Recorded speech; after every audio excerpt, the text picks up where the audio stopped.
Ayan, so for our topic tonight, ito po ay pinamagatan po nating A Great Kingdom, Planting Its Faith, Reaping in God's Time. So ang ating pong main text ay kukuhanin natin sa Mark chapter 4 verses 26 to 27. Sabi po dito ng salita ng Diyos, ganito ang paghahari ng Diyos, tulad ng isang taong naghasik ng binhi sa kanyang bukid. Natutulog siya sa gabi at bumabangon sa araw at ang binhi ay tumutubo at lumalago. Ngunit hindi niya alam kung paano. 'Di ba? Katulad ng kabutihan ng Diyos sa atin, yung pinagpasalamat natin kanina sa Panginoon. Alam natin na minsan, syempre, gumagawa rin naman tayo, may part din naman tayo somehow kahit papano.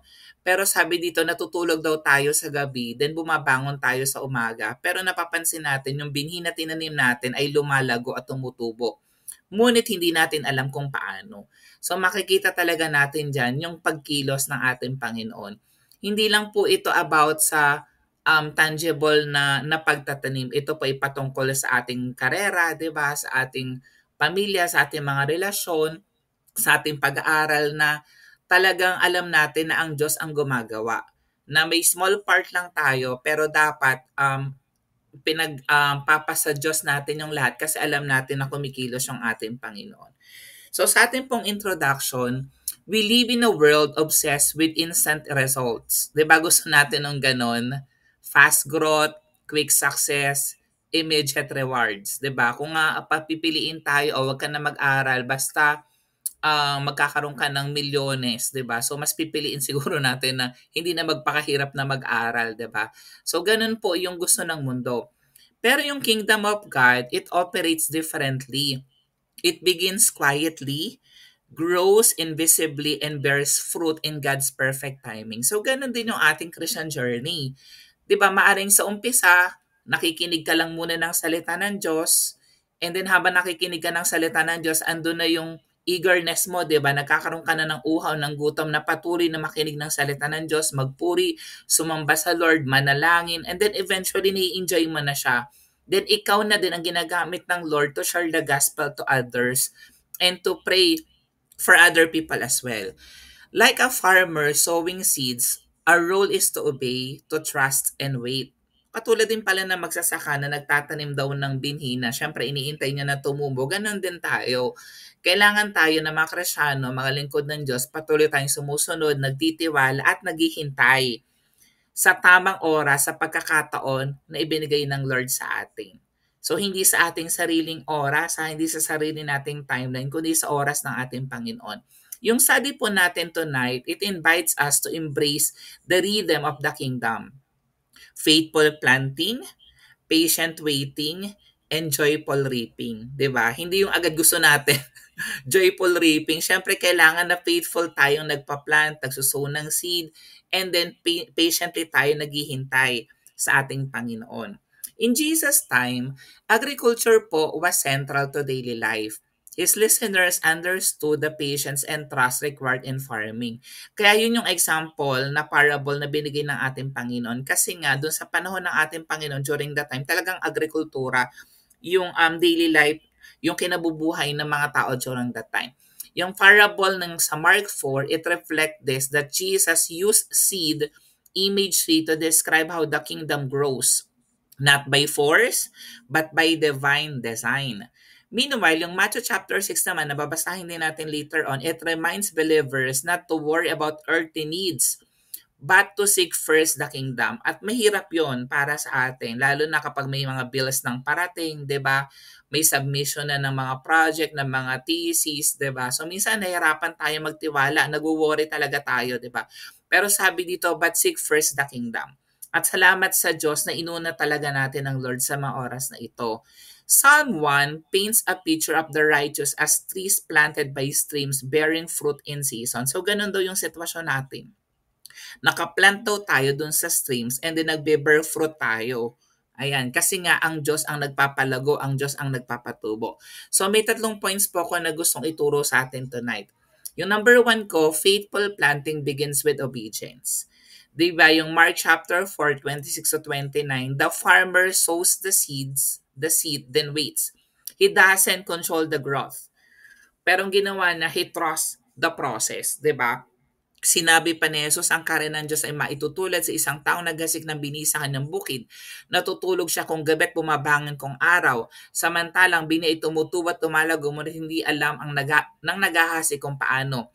Ang lupa ang nagpapasibol at nagpapabunga sa mga pananim. Usbong muna ang lumilitaw, saka ang tangkay, pagkatapos nahitik ito sa butil.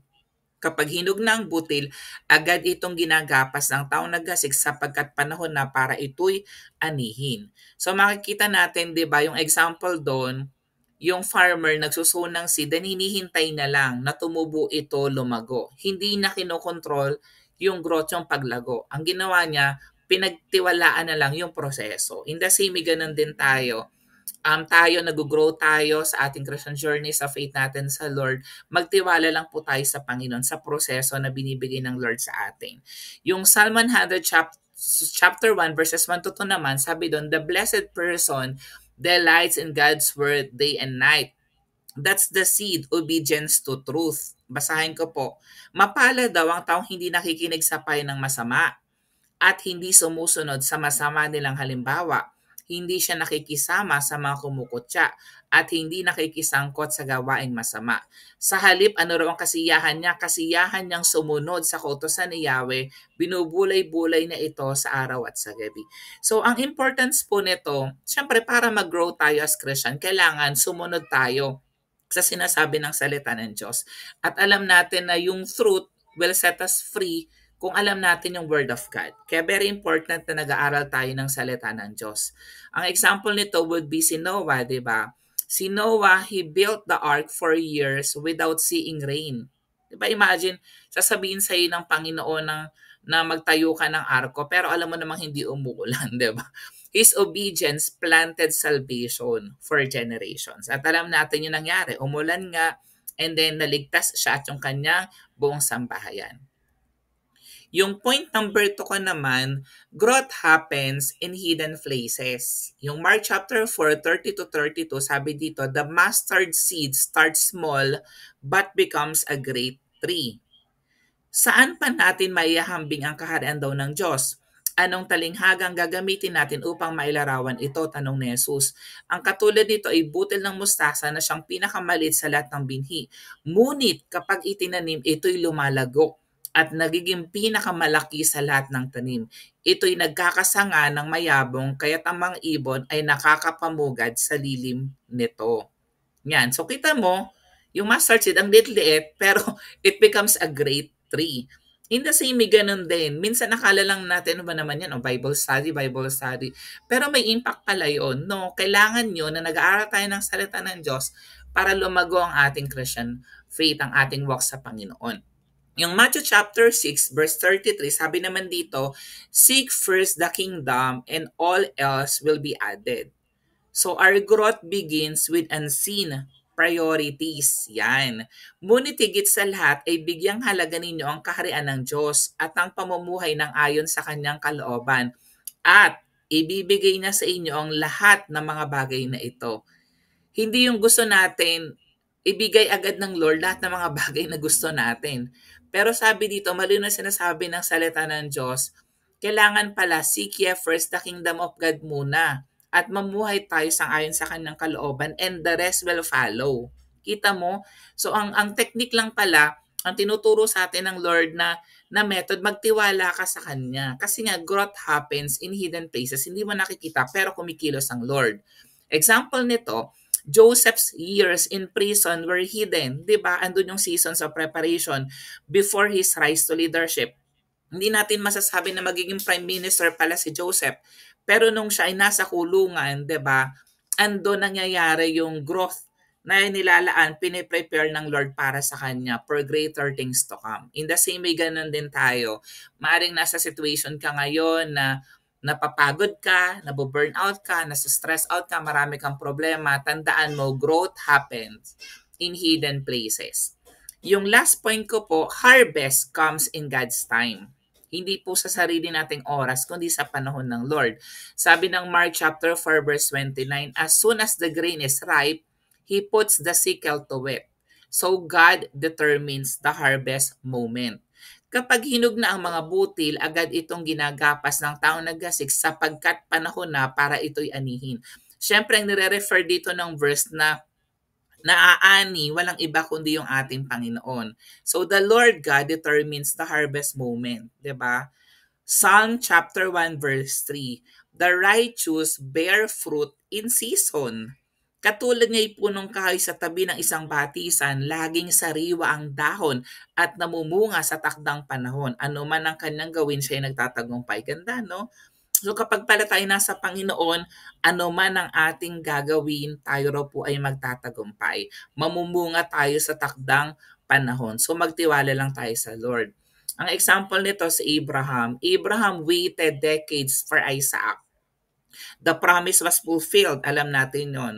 Pero alam din natin na hindi instant. Na nung sinabi ng Lord sa kanya na magkakaanak kayong dalawa ni Sarah, nagkaanak agad sila kinabukasan. Or after a year, diba? They waited for decades bago dumating sa Isaac.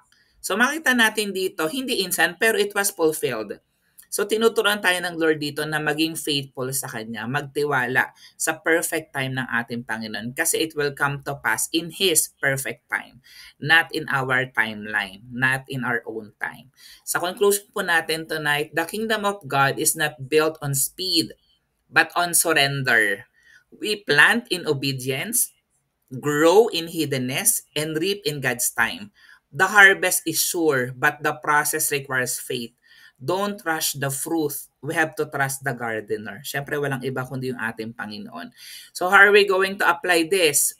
Reflect, what seeds of obedience are you planting today? Then pray, ask God for patience in seasons of waiting. 'Di ba? Kasi mahirap talagang mag-intay. Pero humingi ka ng patience sa Panginoon, ipag-pray mo rin yan sa Lord. And then you have to act. Choose one area to obey. To obey the Lord this week even if results aren't visible. Kasi nga, it's not a matter of speed, 'di ba? It's a matter of trust. It's a matter of faith to God. So ang ating pong challenge tonight, don't force the fruit, plant in faith, wait in trust, and let God bring the harvest. Salamat po Panginoon sa gabing ito. Alam namin Lord God na marami po kaming natutunan o Jesus Christ and we pray na patuloy na mag-bear fruit po kami. Alam namin na kayo po magpapalago sa bawat isa sa amin, Lord God. Patuloy lang kami magtiwala sa inyo. Entrust namin ang lahat ng bagay sa inyo, Panginoon. Sa inyo, Lord God, na papulit pagsamba sa pangalan ni Jesus. Amen.